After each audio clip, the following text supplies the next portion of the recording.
লক্ষ যোদ্ধা, একটি দেশ, আর একটি হুমকি, ঐতিহাসিক নরক। যদি যুক্তরাষ্ট্র ইরানের মাটিতে পা রাখে, তাহলে কি অপেক্ষা করছে তাদের জন্য? শুধু যুদ্ধ নয়, বরং ইতিহাসের সবচেয়ে ভয়াবহ প্রতিরোধ।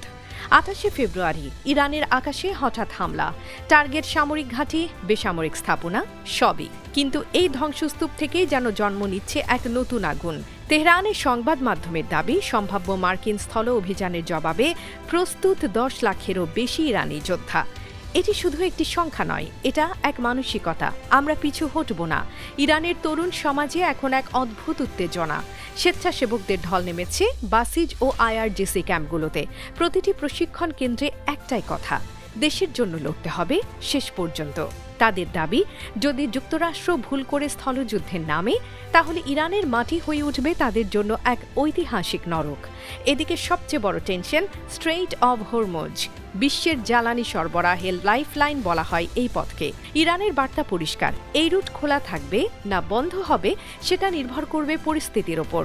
অর্থাৎ শুধু যুদ্ধ নয়, বিশ্ব অর্থনীতিও পড়তে পারে বড় ঝুঁকিতে।